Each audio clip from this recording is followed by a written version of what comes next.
watching the bloopers, aren't you? Probably.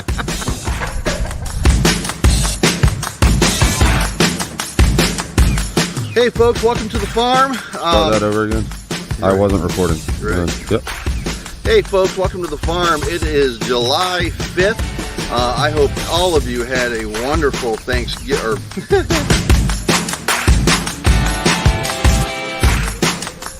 Patrick, say hello. Hi. Hi. Man, it is muggy. My screen's fogging up.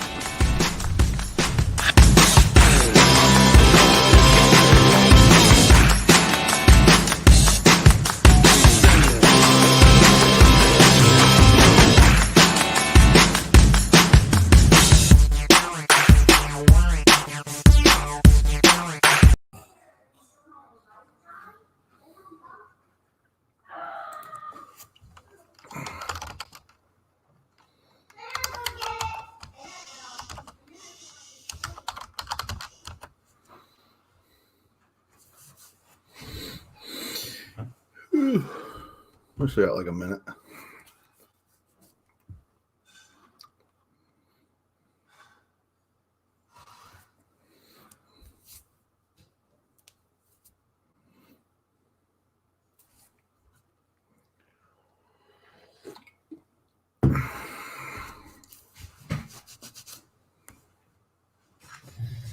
So who all's in here? There we go. Gerald Farms, Little Feet Farm Homestead. Michael Harris. Michael Harris. We're doing all right, buddy. How you?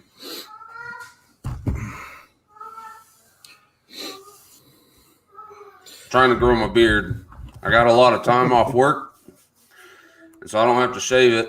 We got like this little 1/4-inch rule because it's law enforcement, so trying to disobey.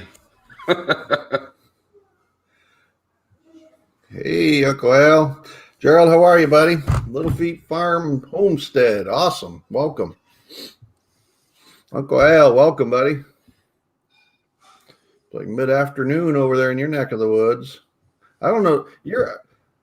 Uncle Al, are you in LA or are you outside of LA? Where are you at exactly?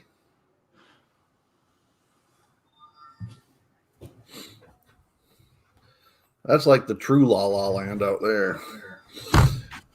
Spitfire Red, watching from bed. Wendy, you up and about? How you doing? Hey, Bullfrog.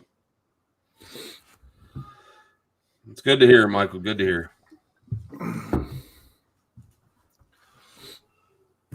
Well, Michael, sorry your shirt's taking so long. You should have it hopefully within the next couple of weeks.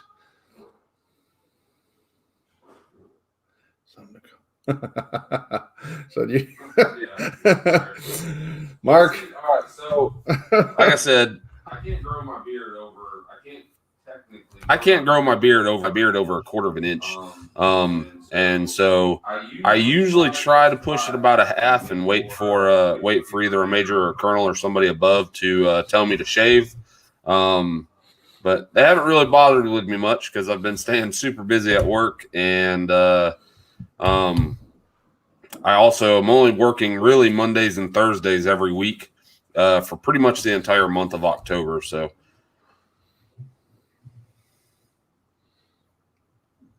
All right, so Al, I thought you were like in LA or something. All right, so you're kind of in the boonies. All right. So Mark, I sent you an email a little bit earlier. I think you've been communicating back and forth with John, and basically want to try to get you on here and talk about Team Woodcutter. So, I sent you an email. So if you can just kind of take a look at it, let me know what you think. All right, so it is 7:02. Homestead Aquarius, how are you, sir? I don't know if you saw the thumbnail, but my Vegemite 2020 video will be out on Friday. So that got posted yesterday and scheduled for release. So it turned out yeah, I know. It turned out pretty good, but I don't see myself eating that. That is not peanut butter. I don't see myself eating that outside of it being an ingredient in something else. So, so this is gonna be cool tonight. We've got John from WillItGrow on here tonight. Twofold. He's going to come on about 7:20 is when I told him to kind of log in. But I have to reload my page. I don't know if this is going to kick me. So I have to reload. My stuff's free. So he's going to come on twofold. One, we started that series last week called Get to Know Him. Some of you know John. If you don't, I think you'll probably find him as hilarious as I do. John's a good guy. I enjoy interacting with him, so that's going to be the first part. The second part is to have him talk about shed wars. I think anyone who's been on here the last couple of weeks is kind of funny.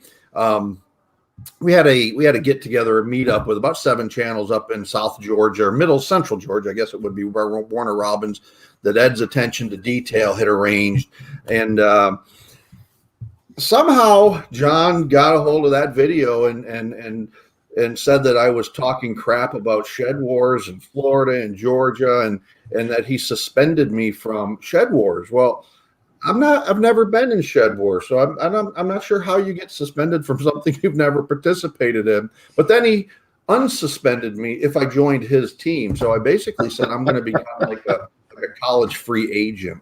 We're going to join Shed Wars in 2021, and that's kind of why I want to have the team captains on here. Yeah, we need to know what the perks are. The perks are for being right. So, Michael, I don't think he's eating anything crazy. He did say he might try the Vegemite during the live. You know what? I'm going to go get the Vegemite right now. I'll be right back. So Robert from Homestead Aquarius, you get to watch the live taste test. I was watching Kinfolk Farm today, and they did one of that one chip challenge, but after he ate it, instead of taking the milk right after that, he went and did his chores for about 15 minutes and came back, and he said it was off camera, but he was laying on his front porch for about 30 minutes just trying to kind of recuperate. And then he came back on in the recorded section. But I'm way past that. In my younger years, early 20s, we used to have whole jalapeno eating contests on the ship, because we went into what's called an availability in the Navy, where they go in and they do repairs and maintenance on the ship, and they put a salad bar in. Well, on that salad bar, they always had whole jalapeno peppers, and so we would get a whole plate full, and I guess it's young man testing their testosterone, who could eat the most, and then you'd have to go 1 for 1, and the last person to drop out, they won. There was nothing to win, but they won. So no, I don't think he's going to go thick on that, Robert. I think he's just going to give like a half teaspoon, nothing like he did with the ghost pepper sauces last week. So that'll be funny. Highland Homestead, welcome. Voon, I think Ricky said welcome, but welcome. Always a pleasure. Who else we got in here? Petway. So James, how are you, buddy? No way, 1 chip challenge for me. I like hot stuff, not that hot. I mean, the ghost peppers that they were talking about last week, or that Ricky tried last week, I mean, I draw the line after jalapenos. I like spicy food a lot, but I don't go above jalapenos generally in terms of the heat. Lala and I took a trip down to Jamaica, spent a week in Jamaica about 4 years or so ago, and they had forget the name of the place, but it's been on kind of the travel shows. Scotchies is what it's called, and they serve authentic Jamaican jerk chicken at this place, and they show you how they make it, but they're using Scotch bonnet peppers in that. So that was good. I loved it, and I went there as much as I could, but boy, I knew it the next morning that I went and had that Scotch bonnet chicken. So that was fun. Make Little Rick eat Branston pickle. I'm not sure what that is. But is it some kind of pepper, Uncle Al? Dusty Goat Homestead, welcome, buddy.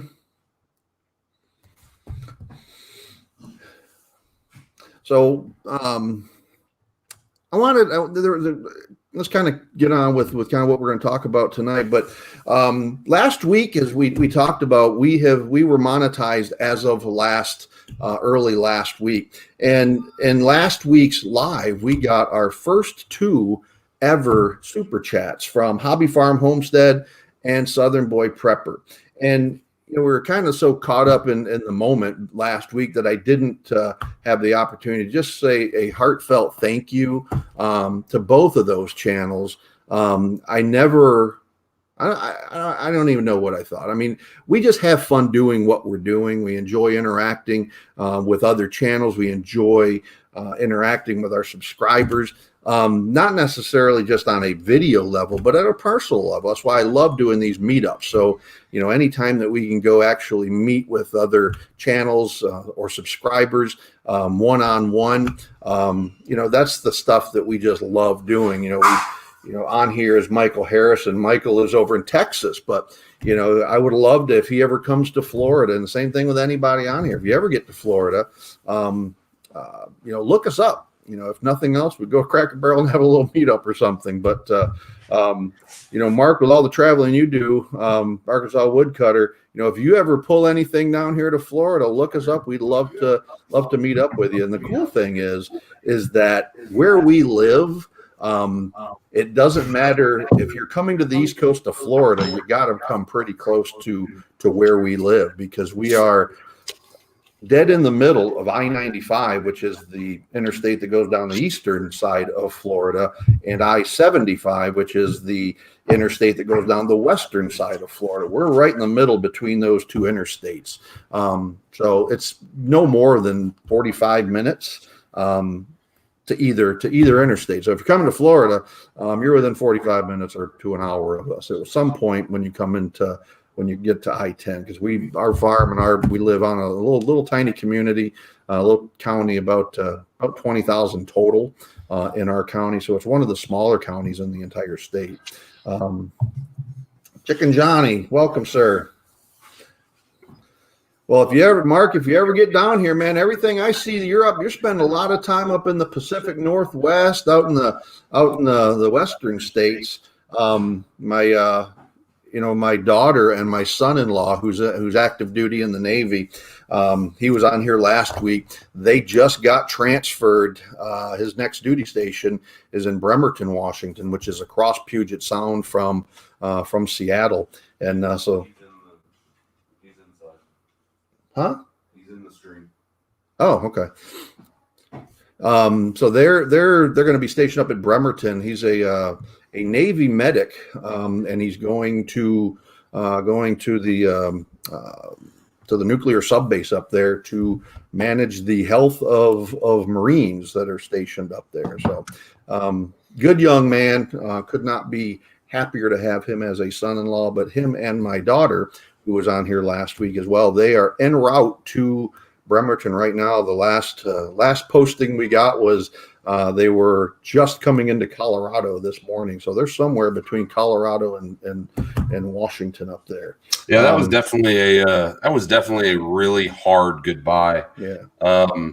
Me and Chelsea actually went with her mom and dad to Cocoa Beach, and they left. My sister and her husband left Sunday, and we left. When we leave Saturday morning, Yeah. So we left Saturday morning, and I can tell you, I love my sister to death. She aggravates the absolute hell out of me, but I love my sister to death, and it was a super hard thing to see them and my 2 nieces and my brother-in-law that I hadn't seen in forever really leave for another 2.5, 3 years. Yeah, he was gone for almost better part of 2 years. As an unaccompanied tour to Bahrain. It was attached to a minesweeper in the Persian Gulf. And so he got back. He was here for 4 days, and then now he's off to Seattle. So we'll be up there at least a couple times a year. I can't go too long without seeing those 2 babies that they got. So yeah. looking forward to that. Hey, Tony from Our Cabin in the Woods, welcome, sir. Miss Southern Life Homestead, welcome.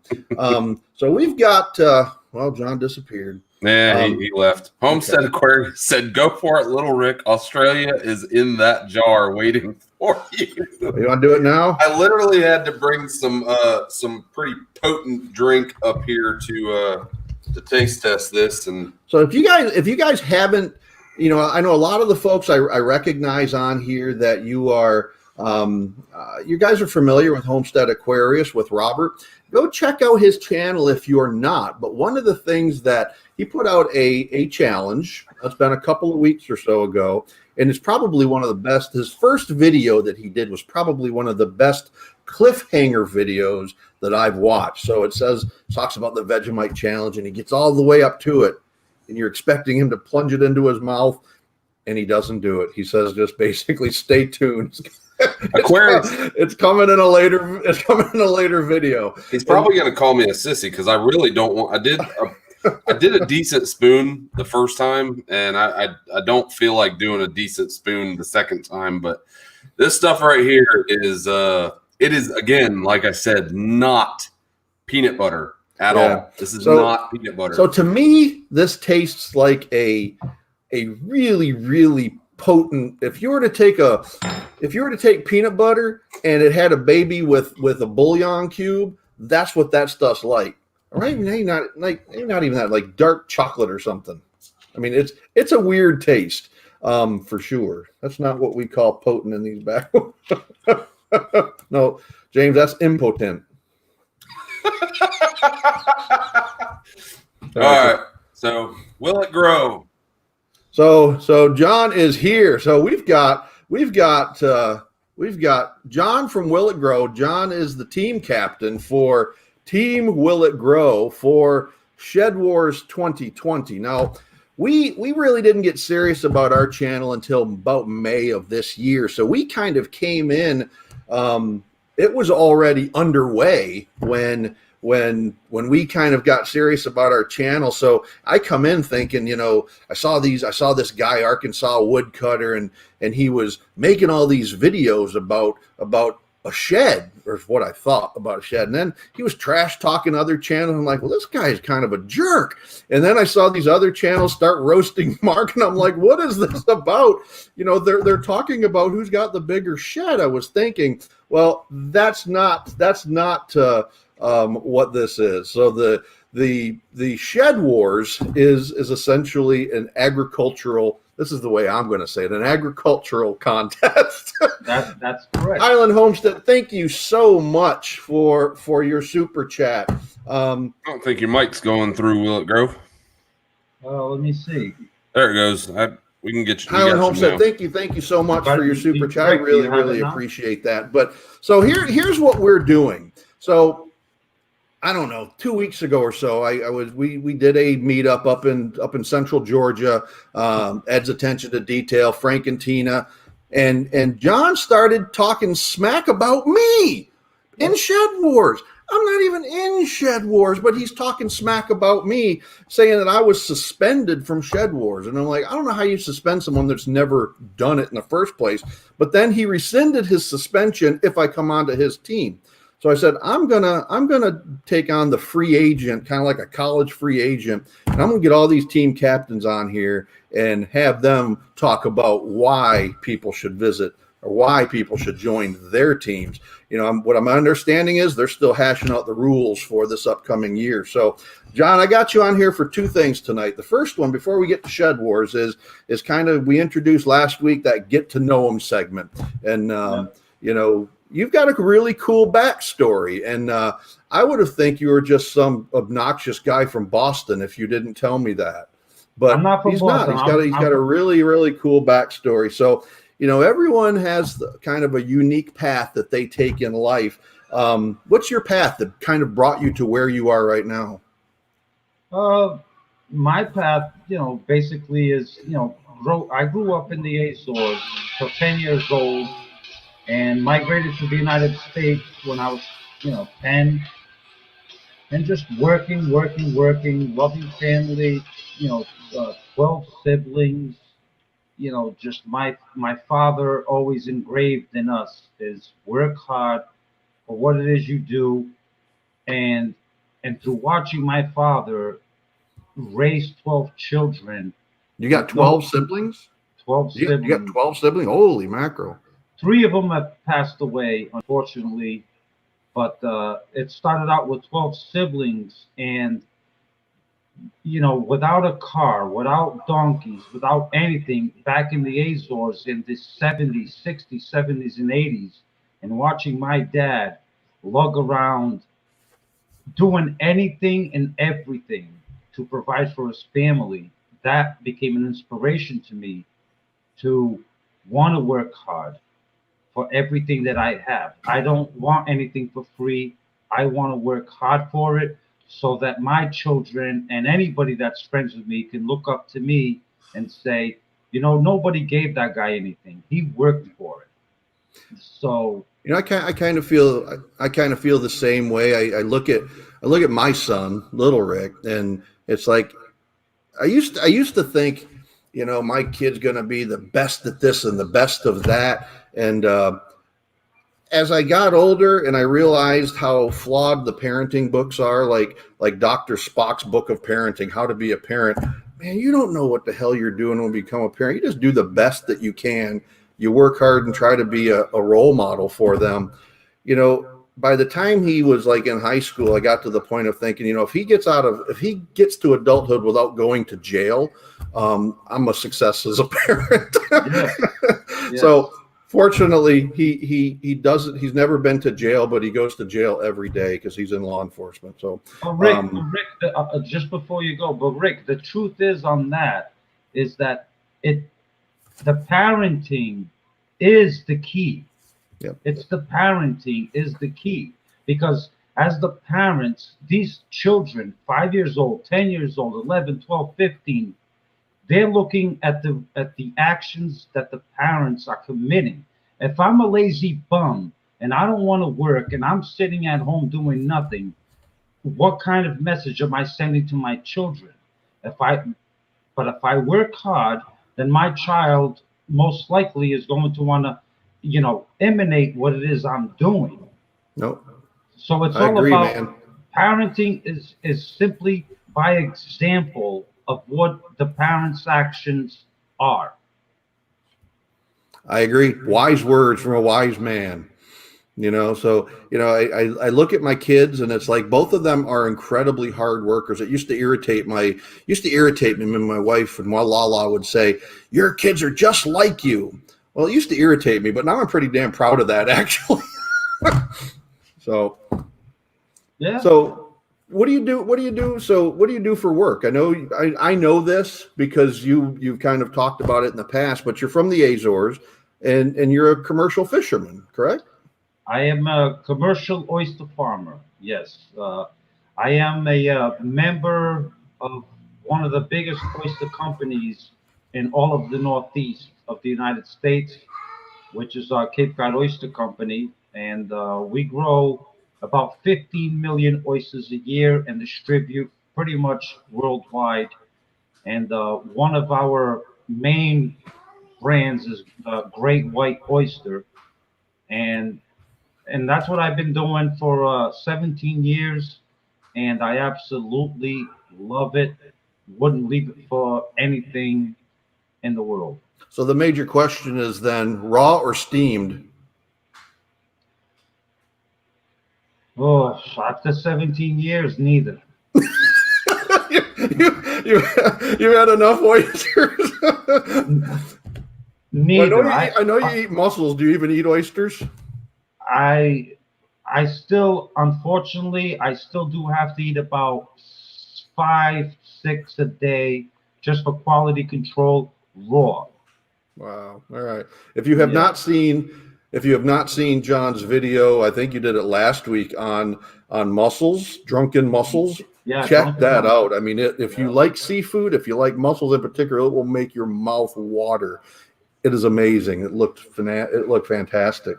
So, John, if you could only use 3 words to describe your YouTube channel, what would those 3 words be?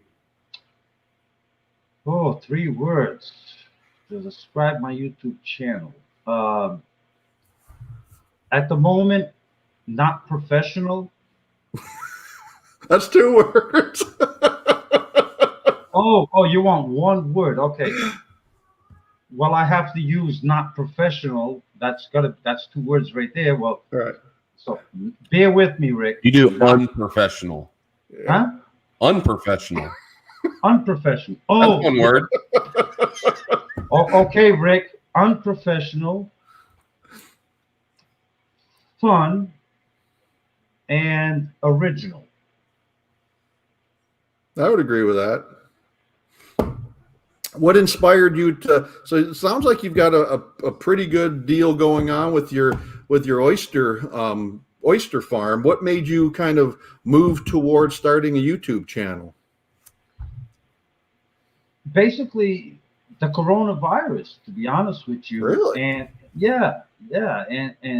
and the situation where I think now more than ever, and I see it around me, and I see it through my coworkers, friends, neighbors, where people are struggling, and the food prices are like going through the roof. And people are like, well, I'm paying $2-3 for a stupid bell pepper at the store. And it's like, well, I can grow, 100 bell peppers for, 99 cents. I'll just go to the supermarket, buy a bell pepper, save the seeds. I'll eat the darn thing, and I'll grow 100 bell peppers.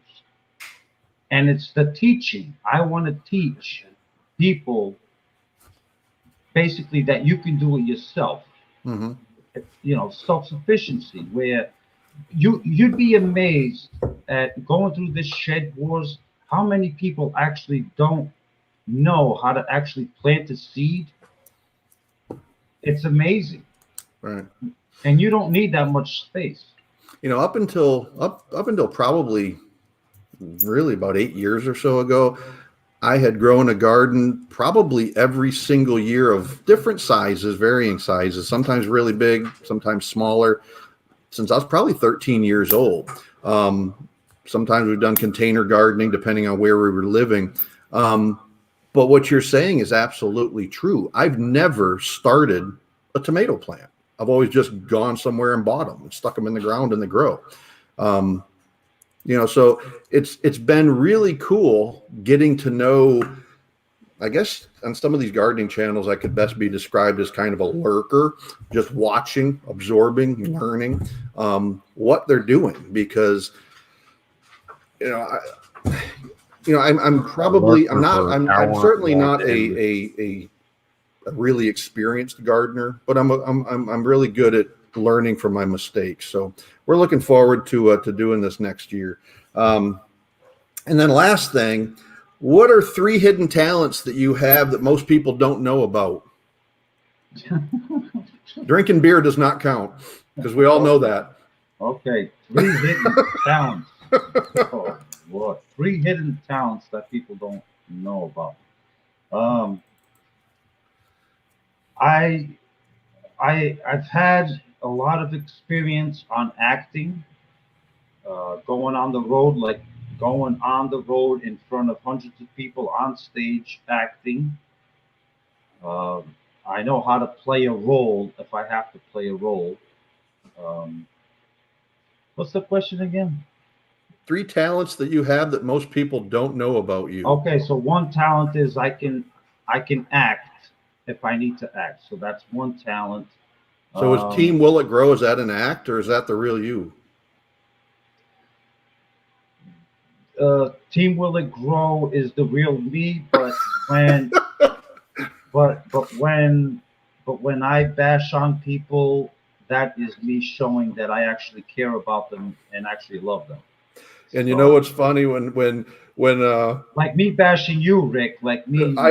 When it was kind of funny because we've never, I would say in the last month is when we kind of began getting to know each other a little bit. And I was talking, just kind of joking, because Frank and Tina do those AFAT updates. And Frank said if John didn't like you, he wouldn't bash you. That is true. that is. I was about to say, he just said that he loves us, Dad. That's definitely one point in the Will It Grow column. Yes, I do love you guys. I do, because if I didn't love you, and actually, oh, wait till this Saturday's video, Shed Wars Saturday's video. I do love you guys. So, All right, so so that's if one. So acting is one talent. one talent. Jeez, how many talents can one person have? I mean, can you drink beer while standing upside down? Like Oh, he said, you can't use drinking beer. Well, we know you drink beer. Hey, sweetheart, what kind of talents do I Oh have? God, no, that's her. You don't want to know from her. You don't want to go there, John. Oh, my wife says I'm a very good teacher. All right. I taught my wife how to. My That look wife says it all. Okay, let's skip that. Yeah, let's skip that one. I think I'm a really good teacher if I don't lose my patience with you. Like, I love to teach, I love to explain, but if I can easily lose my patience if you're not focused in on what I'm trying to teach you. So, but teaching, I think that's a talent that I have, is teaching. A third talent. Oh, geez. Roland, how are you, buddy? Geez, a talent. Racing cars doesn't count, does it? Well, I didn't know that I didn't know you're a car racer, so I'd say yeah. Yeah, but I All raced in NASCAR for 10 years, so the truck No division. kidding. So I could get around the track. So Were you independent, or were you part of one of the bigger teams? started independent and then moved on to the truck division for Sousa's Racing. And did that, and then came to a retirement. That, I think that was talented. Not many people can do it. So Very cool. Very cool. had a All lot of right, sir. So let's get the war going. So I think Mark is still hanging out in here. So we're gonna have some banter between. So you got two of the. What I understand, and please correct me if I'm wrong, John, is that the four captains for this year's Shed Wars were yourself, Mark from Woodcutter, team over the pond was Southpaw Davy, and Rob from Ession's. Yes. Is that correct? Yes, that's correct. So you got two of the captains in here. So last week we had a question from Dusty Goat Homestead about what's Shed Wars. So this is kind of tell us about what it is, how it got started, and all of that. Who's the two captains? I know Mark is in here. Who's the other? Mark, you and Mark are the only two, I think, of those four that are in here. Okay, yeah. Okay, so Shed Wars. For anybody that's new here to the channel, Lala Farm, Mark the Woodcutter is a big mouth. Okay, let's get that straight. But you don't call him Mark. You don't call him Mark the Woodcutter, though, right? No, he's a woodchuck. Is what he is. He looks like a woodchuck. He's fuzzy like a woodchuck. He's 6'4". He's 5 foot wide. You should see how wide that man is. And he's a loudmouth. So Shed Wars came to be about was my shed was messy. And when I first met Mark back in March, I was just a simple subscriber to his channel, just this little guy up on Cape Cod, and I decided I'm going to do YouTube videos. And then I was following Mark, and Jason Neighbors made a comment somewhere around my channel that I must live inside of Mark's shed because Mark's poking you. It says just answer the question. Yeah, okay, Mark. Well, Mark, the question is, you're a woodchuck, okay? How's that? So anyway, this woodchuck challenged me that he could grow more food than I can. Well, I accepted the challenge.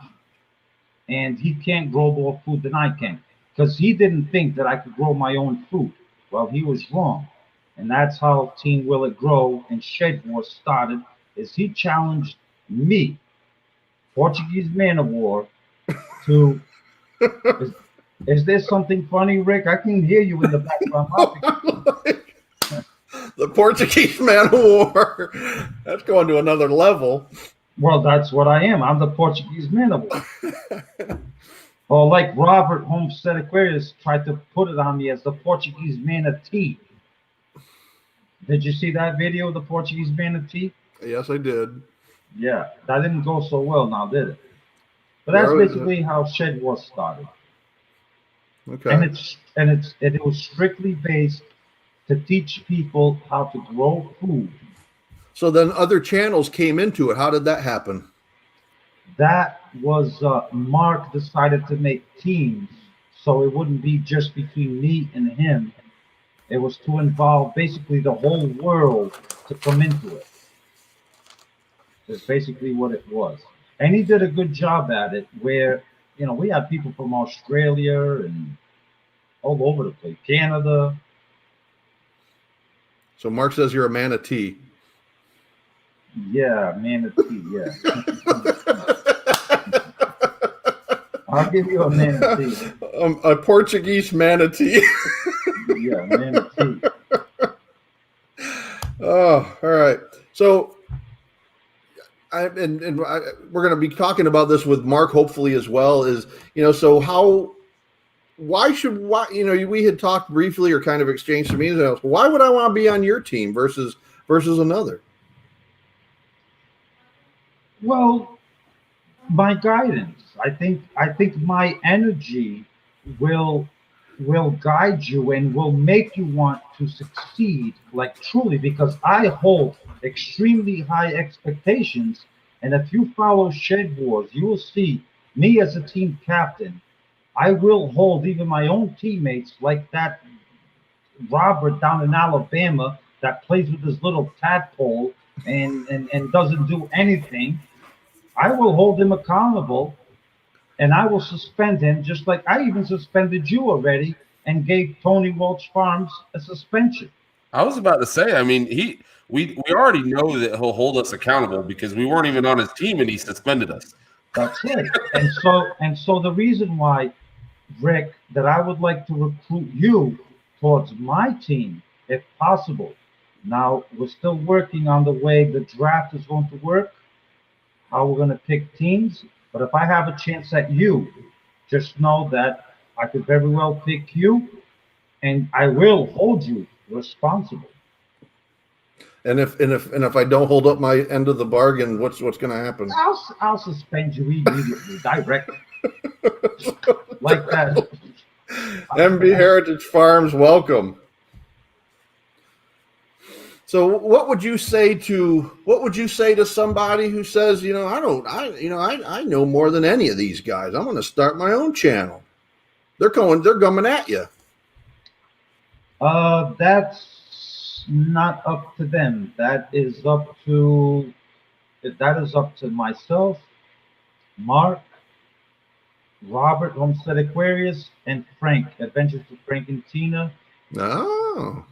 We are all together. We're really close. As a matter of fact, we're going to have a conference call, I believe, tomorrow. And we're going to put notes together and figure out exactly how the teams are going to be picked. I think we're going to lean towards a draft where, like Rick, if you want to join Shed Wars, then you're open for me to draft you, or for Mark to draft you, or we're even thinking of adding 2 more team captains once again. And we haven't figured out the other 2 team captains, but that's basically where we're going. We're leaning towards a draft.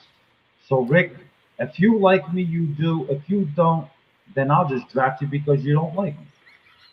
So Neecho Leez, welcome. I think you're new into our lives. Ask the question, what is to stop team members from defecting? Why would you want to defect? Ask him that question. Why would you want to Neecho Leez, what would cause you to want to defect?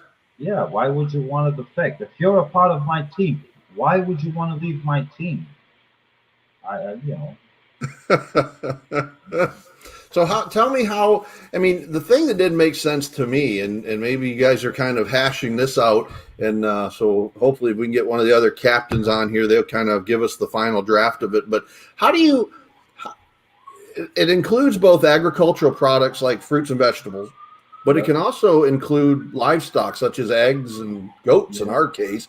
How do you have someone that might be operating a kind of a borderline commercial operation versus somebody that's got a few containers in their backyard?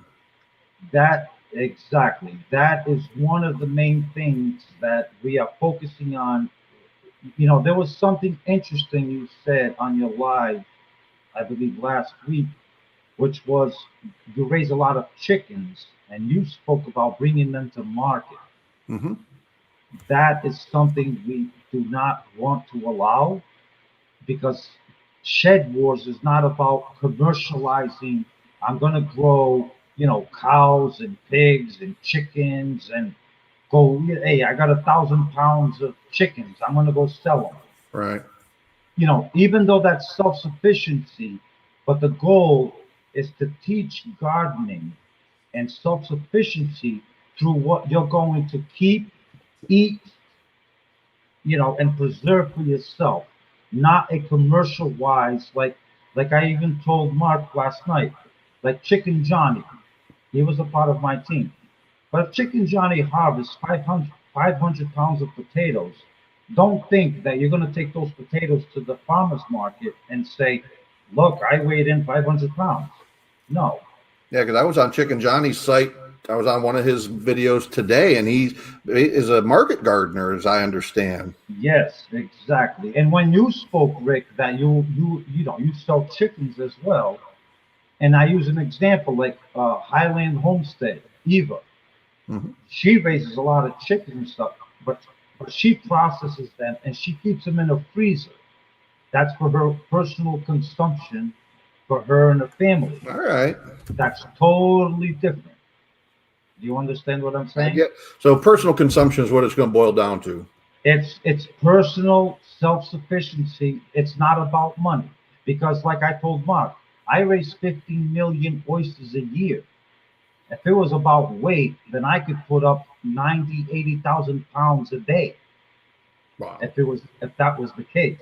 So what you're telling us is we got to start eating a lot more in order for it to count. Because I'm okay with this. I'm okay with this. Hey, Rick and Rick. No insult, but looking by the shapes of your faces, I do not. I know I have a bowling ball head. Yeah, I do not recommend eating more.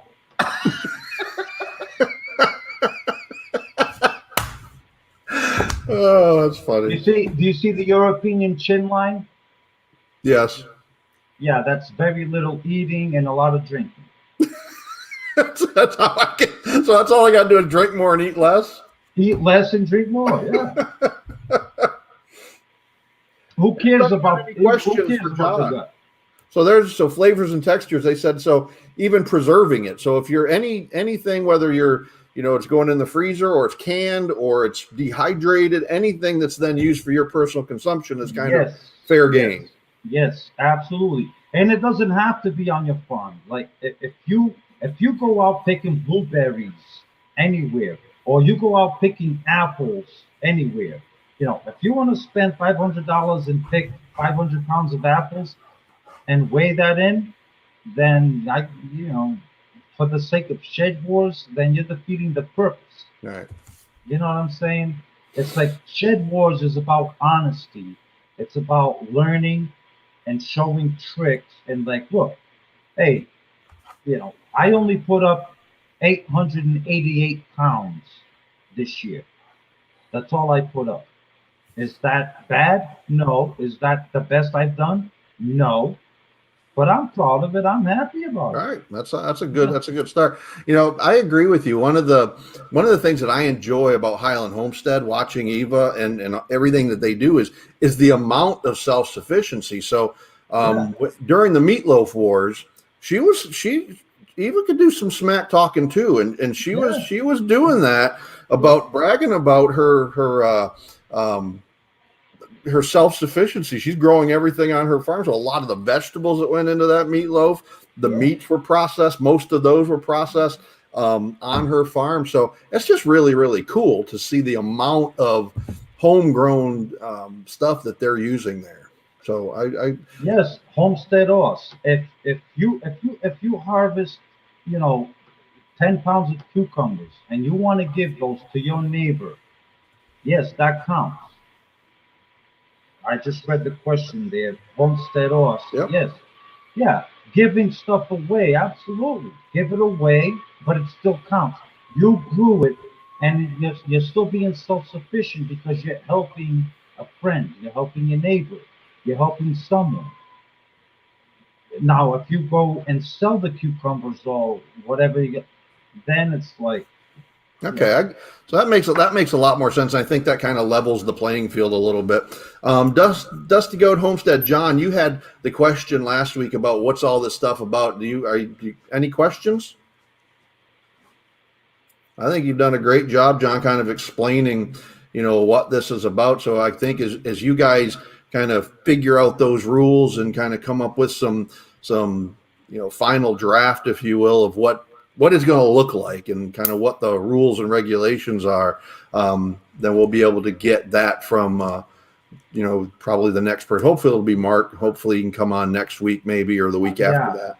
You should get Mark on here. Okay. And he can explain a little bit more, basically the same thing I'm saying, but a little bit more, maybe some of you people don't understand my northern accent, and you'll understand that woodchuck Arkansas accent better. What are some of the questions that you want us to ask him while he's on here? Ones that you think might stump him a little bit. You can ask him anything and it'll stump him. I mean, I'll leave that up to you. Ask him anything and it'll be, just know that I love you. I don't know. When I hear Mark roast anyone, he's pretty proficient at it. I think he can hold his own by thinking on his feet. You think so, Rick? I think so. I think you two are a good match for each other in terms of going head to head with each other.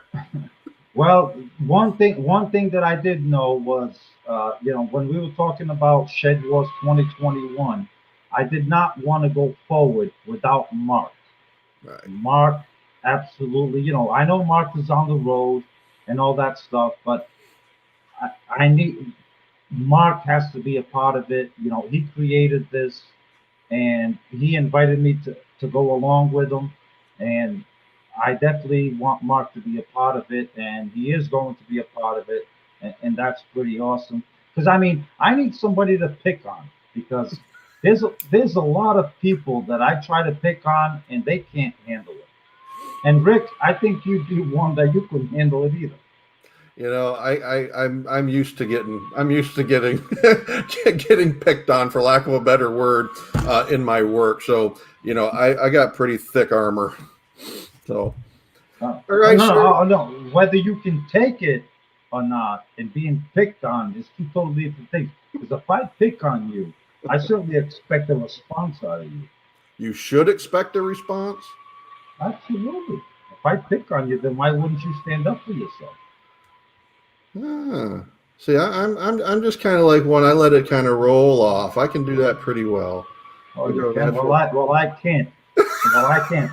Anybody messes with me or says the wrong thing to me, I'm all over you. Just know that. One last question. The Shed Wars allow chemical fertilizers, and then we'll stop with those questions. Chemical fertilizers? If I'm willing to use chemical fertilizers, or you are, as long as you're willing to consume it, fertilizer doesn't matter. No, you can use whatever you want. Yeah. It's for your own personal consumption. Yeah. As long as you're willing, you can piss on the plant for all you want. It's actually good nitrogen source. Any other questions for John? Well, sir, we really appreciate it. And we will be in touch. Hopefully we can get Mark on here in the next couple of weeks, and he can kind of go over kind of what the final determinations and all were. Well, this has been fun. I appreciate your time. Thank you so much. All right. Thanks, guys. Tom. Have a wonderful night. You too. Bye. All right. Well, that was fun. Let's give a shirt away. The question. This is probably going to be pretty easy. Anyone that watches our videos. What am I talking about when I refer to it's got to be very specific, okay? It can't just be a general, vague answer. What am I referring to specifically when I talk about the Gang of Four?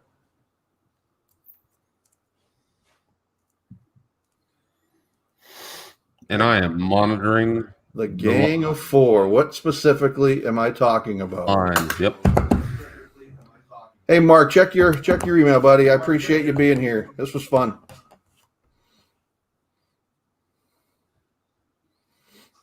So while we're waiting, Dad, if you want to, that should come up relatively quick, I would think.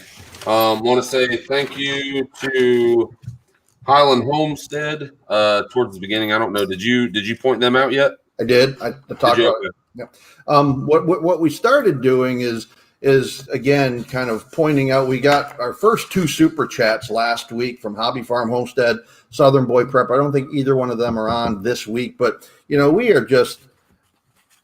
It blows my mind that we've even got 1,000 subscribers. Dusty Goat Homestead, you are correct. You're referring to our group of 4 by choice free range austrolorp hens. We're gonna come back to that thought, but it just blows my mind that we've got 1,000 subscribers. It blows my mind even more that we've got 1,300 or almost 1,400 subscribers.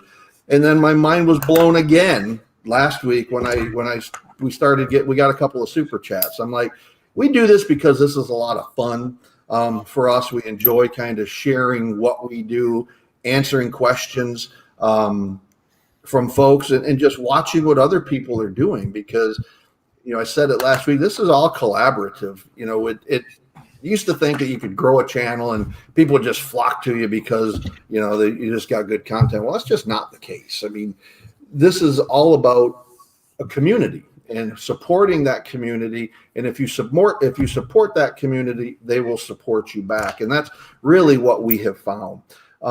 So Eva over at Highland Homestead, thank you so much. We enjoy doing what we're doing. And that's why we do it. I hope it comes across that we like having fun doing what we're doing. We don't take ourselves too seriously. And it's just a blast for us to do these. I'll be honest, I talk in front of people all the time, and usually public speaking or things like this don't really get under my skin. I'm kind of used to it, but I was really nervous the first live we ever did. And, once I realized, I think that's just wanting it to go smoothly and wanting it to go up without hiccups and all that kind of stuff, because it was something new. So the first time we do it, I don't know if you guys have ever seen our first live, but Papa said in that first live, one thing that is so true, we were literally getting ready for that live 30 seconds before we hit the go live button. That's the one that looked like we were sitting in the broom closet. I had to walk across the room to turn it on, turn to go live, and then walk back here to sit down in the chairs. What was that? The Harvest Moon giveaway video, and it was that was funny. So. Homestead Aquarius, I agree with you 100%. I always feel, so Homestead Oss and Darren over at Down Under Farm and Forge, they refer to us when they in their typing and say, refer to us as good day mate and things like that. And I always want to say good day mate, but I don't know that I'm able to if I've reached that point where I can actually use the term mate to an Australian. But I think now that I've had Vegemite, I think that qualifies me to do that. I think that's, at least I'm going to make that argument. Rob from Ason's Essayon's Family Garden. Welcome. We were talking about you. Were your ears ringing? I'm going to be in touch with you, and hopefully we can get you on here as one of the Shed Wars captains to talk about this upcoming year. You game? Well, I appreciate that. I try to, much to my children's chagrin when they were growing up, I try teaching by example. If I'm going to have them do something, I'm going to do it along with them. I'm never going to tell them to do something that I'm not willing to do myself. And that kind of comes around in this channel. I hope that comes out clear, loud and clear, is because that's why you see everybody on the farm, in various videos, from the youngest. How old's Patrick? 4? 3? He's only 2. From the 2-year-old all the way up to myself. I mean, they're all engaged, and we find little jobs for them to do, and that's just how we do it, because it's important to me that our family has an appreciation for their food. Vegemite qualifies Rick at the Lala Farm. So Darren's giving me authorization to use the word mate. Hello, Mike. Hello, Mike. So if you want to qualify to call an Australian mate, do the hashtag Vegemite 2020 challenge that Homestead Aquarius put out there, and I think Robert said that I'm the only one other than him. We're the only 2 Americans that have participated. That's what you're looking. That's what you're looking for right there. And don't look for it at Walmart or your local grocery store. I had to get it from Amazon. It's not something that's easy to find. Yeah. Somebody said earlier it's literally Australia in a bottle. It's full of Australia. Hey, Tony from Walsh Farms, welcome, buddy. So that's kind of what we're about. So who got the austrolpes, Ricky? The austrolorp was Dusty Goat Homestead. Right. Do you want a? Well, he's already got one coming. He already has a shirt coming? Yeah, darn, John, you're jamming on watching these videos because he's nailing them. So I'll be in touch with you, buddy. John's going to be on here in the next few weeks. We're trying to work around his schedule. John is a new channel, relatively small, and I've invited him to come on. John is also in law enforcement, and I've invited him to come on and do the get to know him section, kind of talk about what's kind of driven him and his family to kind of start this, get engaged in this whole YouTube thing. So anyone, smaller channel, the only requirement I'm putting on it is it needs to be a channel under 1,000 subs.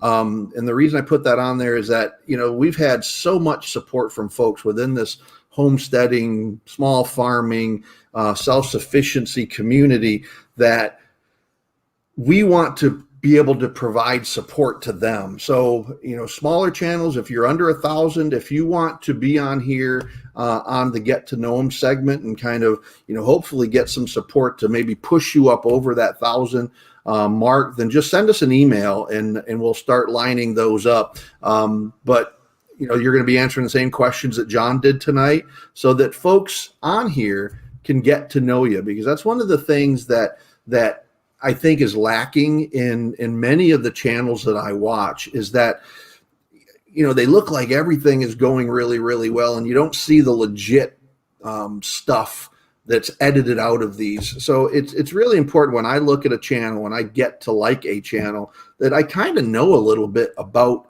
them, kind of the trials, the tribulations, some of the things that they struggle with on a day-to-day basis. Because anyone comes on here and say, we don't have any challenges, we got this all put together, I find that really hard to believe, because there's a lot on a small farm, there's a lot to do, and there's always work to be done. And I just like to present what we're doing, to be real, if you will. So if you want to do that, shoot me an email, go to the about section on our channel page and shoot me an email. Let me know that you're interested in doing that, and we'll start lining those up. So it'll be the same questions that we talked about with John. What else we got coming up? So 6-month update on the buck barn. Yeah, what we're going to be, if those of you that have goats, I think you've probably seen some of our goat videos. We're going to have more of those coming out, probably in the next couple of months. It's not because there's nothing going on with the goats, but there's really nothing going on with the goats. It's stuff that's not going to be really of interest to folks. We bred them. They're back in there. They just eat and sleep now and poop a lot. So we just clean up after them. So there's not a whole lot to see.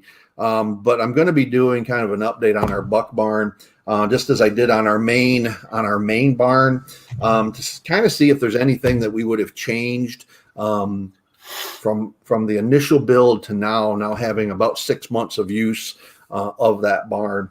So that's going to be coming out. I'm also going to be doing a video on, now that we're coming into kind of the colder seasons in much of the country, people still have small chicks that they're trying to hatch out, is looking and comparing different styles of heaters for raising chicks. I've got 3 different styles that we use, kind of like a plate and heater.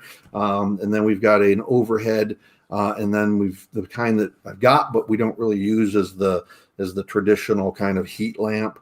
I just don't trust those things. So we're going to be doing a video on that. And something cool that I've already purchased, but I'm waiting a little bit to do it, is we've got a new product, and I'm going to probably do a product review as well as an install, and then a new egg experiment on using a product called the Hen Light.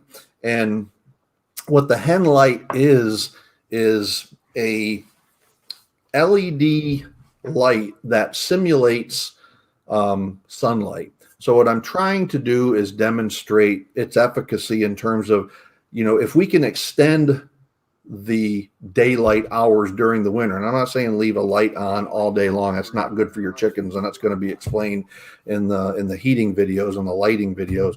But what this will do is it basically turns on and turns off in synchronization with the sun, so that we can equalize the number of the same number of hours during the winter as we have during the summer, so that the chicks are essentially getting a 12 hours of darkness and 12 hours of light every day. We're going to see if we can affect their laying rate using that lighting system, which is solar powered. But we can't do it until they get through their fall molt, which they're in the middle of right now. You go out to the chicken coop, either one of them, it looks like there's been like a chicken slaughter out there. There's feathers everywhere because they're all losing their feathers. But once they grow those back, then we're going to be, putting that lighting system in and see if we can use that to push up our egg laying capacity. Because right now, in literally in a month, we went from, well, not quite a month, in about 6 weeks, we went from about 40 dozen a week to about 4 dozen a week. That's how quickly it hit.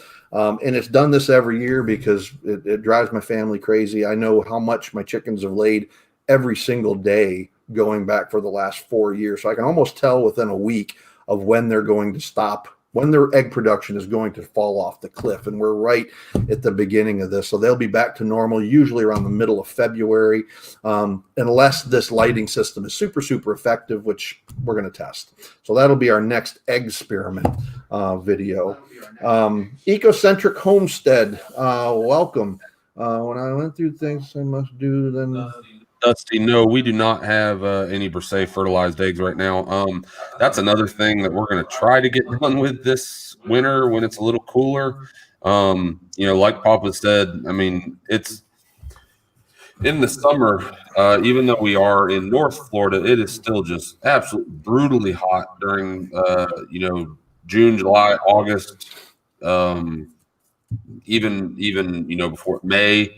It's just brutally hot, and it's we try to save a lot of our bigger projects, and Pop will agree, fencing and building structures on the farm and everything is done during the winter. And one thing that he's kind of had in the back of his mind trying to get done with eventually is it's like a brooder shack, right? Yeah, it is. It's basically so we can, because right now all of our chickens. Hey, Urban Grandpa Prepper. Hey, Ray, how are you, buddy? Right now we have we're about 100 hens or 100 chickens altogether between 2 coops. And they're all free range, so they kind of wander around the property wherever they want to go. Some of them go into the coop at nighttime. Others don't. They prefer to kind of roost up in the barn. The gang of 4, which are the 4 austrolpes, they have not been in a coop for now a little over a year. And it's funny, when I posted that video, some folks said, well, that's just, you're going to end up losing them. There's somebody's going to kill them. Or something, the predator's going to get a hold of them. And that may happen, but those chickens are really, really happy. I know where they lay their eggs. I just checked those spots and I can pick their eggs up. But they, perfect case as an example of why these 4 chickens are still alive is that this morning I was outside, I was getting ready to go to work, and this red-tailed hawk is circling right over top of my truck. And then he flew to one side of the property, and then he buzzes this one australorp chicken. He's probably 20 foot above it. And as soon as that one chicken reacted, all 4 of them went into a really tight cluster. So they're kind of watching out for each other. And, I've seen them do it before where they got buzzed by an osprey, which is another bird of prey in Florida, very large bird. And they have jumped up in the air when that osprey swoops down low, and it interrupts its flight pattern. So they kind of oddly protect each other. They're like protection chickens. That's the best way I can describe it. And because of that, you will never see them one bird at a time. They always walk as a pack, which was shown in that video. So it's just kind of cool to watch them. I mean, that's something that really I never expected to see from these chickens, but see how quickly. It's funny. We actually had some rain earlier while you were at work, and I was up here on the computer and I was looking out the window. And it rained. Good night. It rained, and you literally saw them trail all the way across the fence, one right after one another, and then there was it broke in the rain, and you could see them all file out together, and they all go, like Pop said, they all stay together tight. Right. Those 4, you never see them away from one another. Right. So it's cool. So we'll see how that works out. But to get back to Rick's question, yeah, we're going to be building a whole nother, it'll be our 3rd chicken coop. So the very first one is what we're using now. Rick refers to it as the love shack. So the new one will be a literal love shack. And it will have the capacity to put anywhere between 8, depending on how long I make it, between 8 and 10 breeding pairs. So we will have a constant supply of fertilized eggs for the breeds that we are going to be breeding, and it's probably going to be Welsimers, australorps, probably Andalusians, and then an Easter egger bunch, so that we can get some green eggs. Those are the 4 that we're probably going to be laying or breeding. And then we'll have our regular chicken production, which is about 80 birds. Then we've got our meat birds and the Brisets, and then we'll have our breeding pairs. And the Brisset we're going to be breeding too, but that's going to be specifically for meat. So yeah, we raise a lot of chickens and have a lot of eggs. And something to be looking for in the next couple of months. We should have the vet out to the farm within the next few weeks. So they will be drawing blood off all of our does and running them for pregnancy tests so that we know which ones are actually bred and which ones are still open. We're pretty sure most of them are bred, so that should be about 15 or 16. I forget how many were actually in there. Of our adult does, we held back, I want to say 6 that will go into the breeding cycle next year, which were younger does that we just didn't feel that they were ready yet size-wise. So that's coming up, and then we should start birthing out kids probably the 2nd to 3rd week of December, so that'll be fun. Couple more things. We've been going a little over an hour. I want to kind of acknowledge another channel that we've kind of become I think good friends over the last month or so.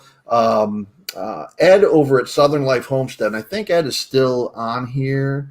Ed is they're building, we're about the same age. I'm 53 years old, and so we're about the same age, and he's embarking on building his homestead in Texas. So right now they're living in an RV while they build their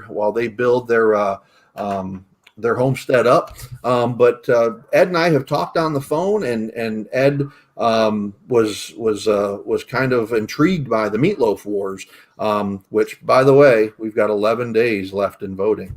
I think we're like 182 votes to date.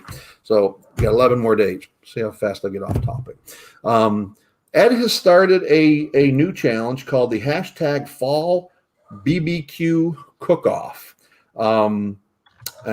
He called out, his video came out this morning, and he called out a bunch of channels, some really large channels and some not so and some smaller channels and some not so small channels in that video. So go over and take a look at Ed's video at Southern Life Homestead from this morning.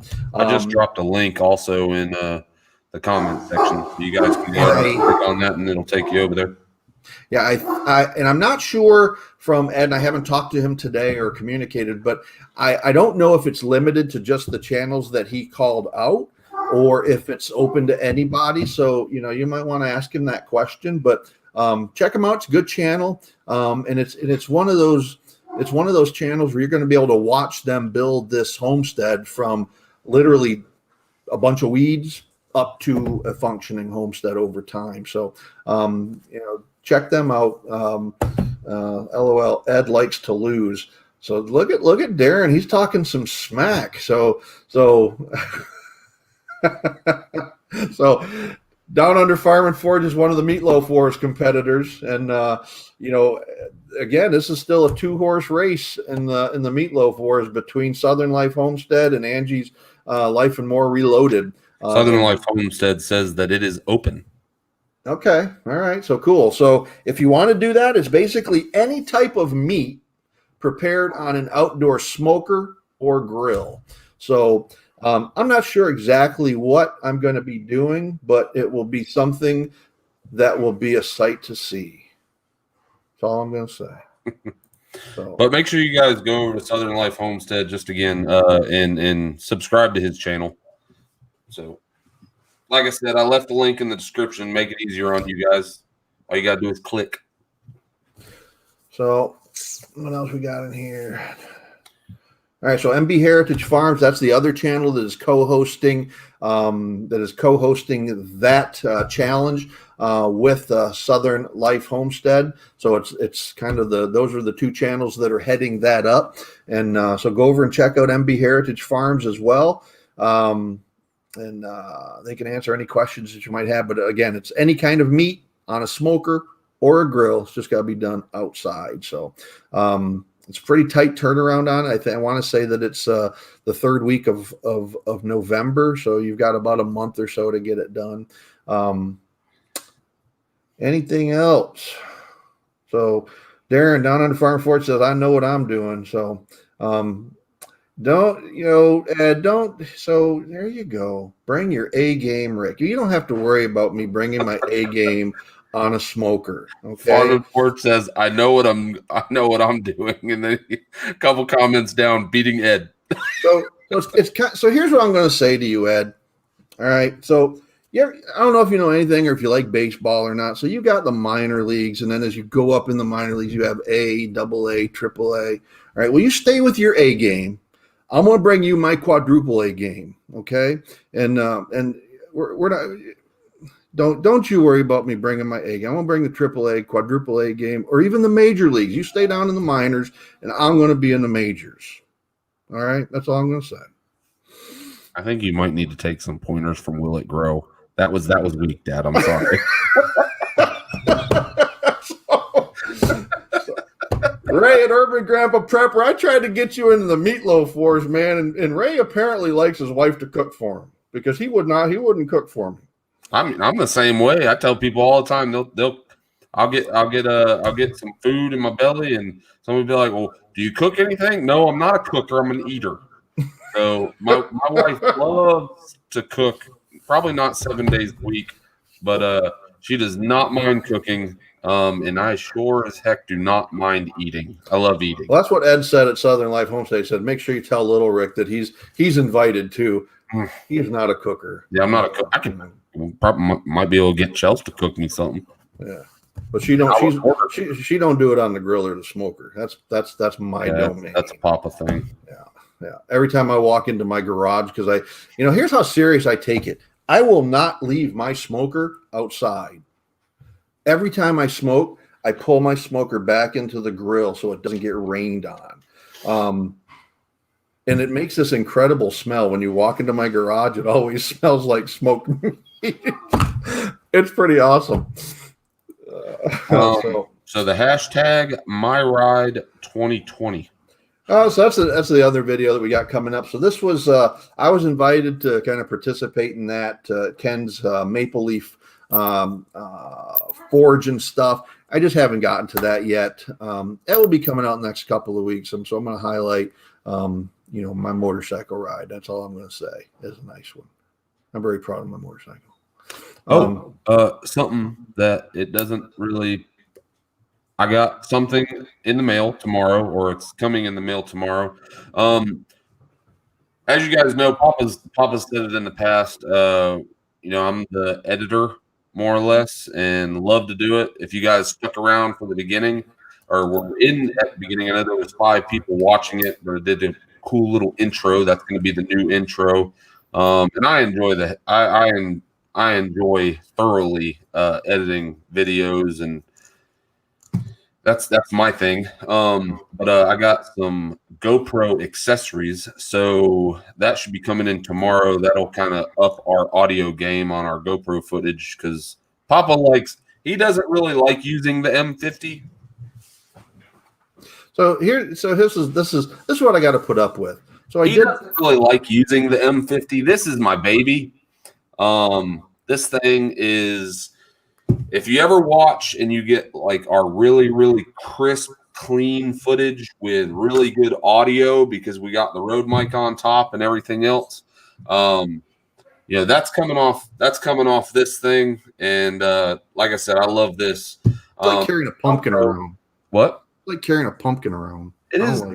You get used to it.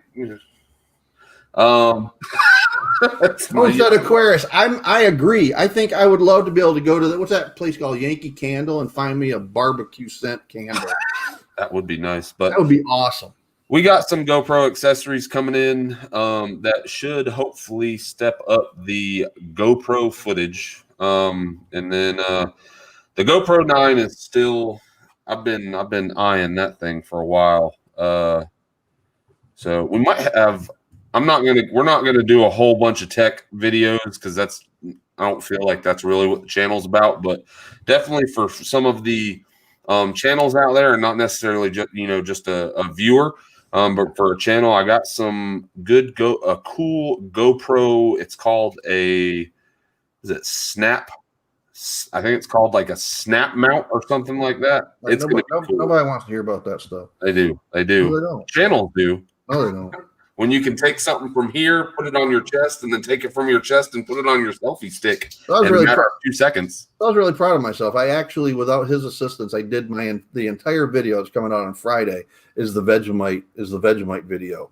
And he was gallivanting off down at the beach in Cocoa area, Central Florida. And so I did this video. I was pretty proud of it. And he comes home, takes one look at it, and says, the audio on there is not good. So I'm like, whatever. I looked at it today. And it looks really good. I think, it's in and out, but it's sufficient for my purposes. So, yeah, Sonny's place. That is very true. It's a lot of setup, and it's probably not the easiest thing to kind of tote around like this right here while walking and talking, and you got to have relatively a good handle on it. That way, you're not relying too heavily on the stabilization inside. But down under Farm and Forge, I would love to be able to use my phone. He won't let me. Yeah, He won't let me do that. I don't know. You have a pretty good phone, so I mean, it probably would be good. I mean, I have a good phone too. I got the Google Pixel, but I mean, you can't beat a DSLR or a GoPro depending on where you're at. So, but Papa likes using the GoPro, so I got him some accessories. So that's another thing to kind of look forward to. All right. Is Vegemite grillable, Darren, for you to do for Ed's challenge? We need all the tech help we can get. All right. Well, if you want some tech videos, he's really good at that stuff. I don't do any of that stuff. Hold on. So Homestead Aquarius. So I haven't really said it before because it really doesn't matter. But if you go over to another YouTube channel, you can see a lot of me, and it's a really old YouTube channel. But I love fishing. I'm 302 pounds, and I needed a way that I could go out cheaply and fish, and I didn't want to do it from a bank. And so I bought a kayak. And so I actually have another YouTube channel that hasn't been updated in a while, but it's called Big Yaker TV, BIGYAKER TV. I've been trying to get him to kind of do some fishing videos and put them on here, and he's been resistant to do that. So maybe Robert, your question is going to get him doing that.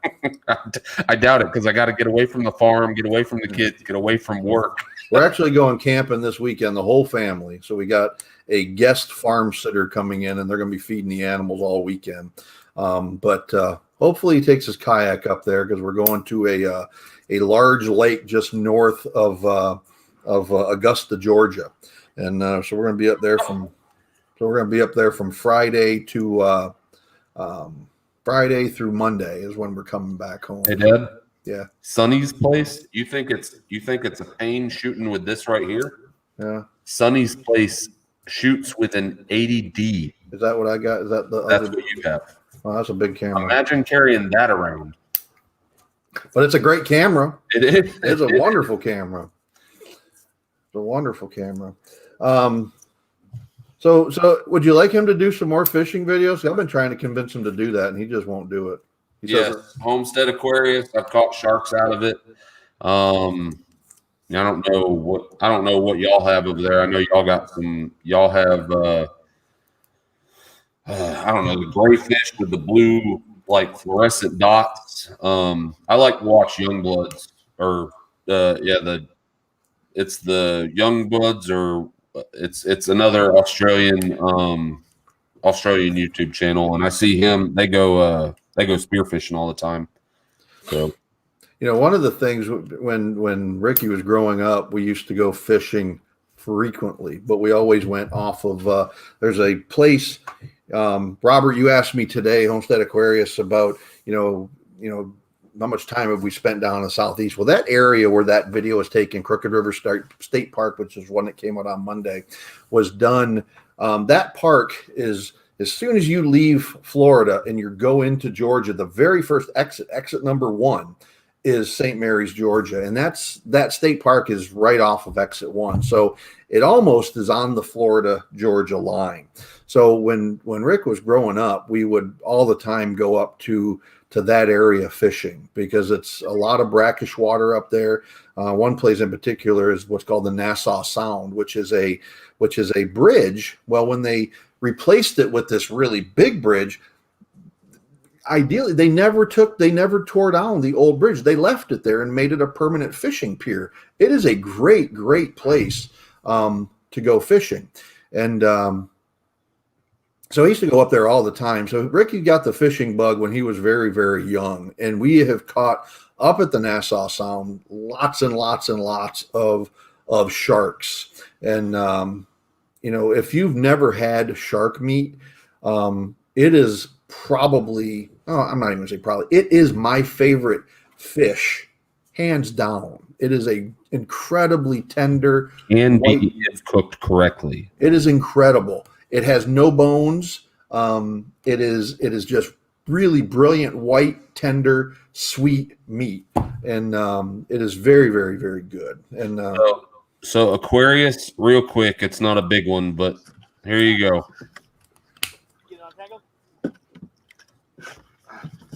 Yeah, you like those rod holders, don't you? Yeah. Is this the one? Yeah, there's. That was pretty cool, wasn't it? Quick job. Yeah, I saw that. I was like, oh shit, I think I have enough room in my cooler. Man, you got enough room in your cooler for damn shark. Sorry for the language. Well, I'll drink your beer. This is not a We G. need to put This the shark one, in there. I would say it's like a PG channel, but but this is where I kind of fell in love with the editing. So, but yeah, they're fun. That's all out of a kayak. You just don't want to let them. That's all out of a kayak. You just don't want to let you. Yeah. So I would. Ray, did you like it? Was it good? Yeah, I shark ceviche. I've never had that, but I love ceviche. I've never had it with shark though. That would be really, really good because it's a very tender white meat. So that's all I got for tonight. Our guts to me are just crazy. You know, it's not like a great white shark. These are that was a little nurse shark, right? Or a black. That was just a black tip. Yeah, that was a very small black tip. Yeah, you get it's pretty routine in Florida, even off the beach, to catch these little black tip sharks, and that's about the size that you're going to catch. And that's the size you want to eat, is what he just had in his hand. And you know, it's like any other fish; they will bite you if you give them the opportunity, but you just don't give them the opportunity. I mean, getting it done. We have a GoPro 6 Hero, or GoPro Black, and then we put it in this refuel, which this is all a battery down here, and that gives you. Or I use my cell phone. Yeah, or he uses. This right here actually. About 7 hours of footage. Yeah, so on one battery.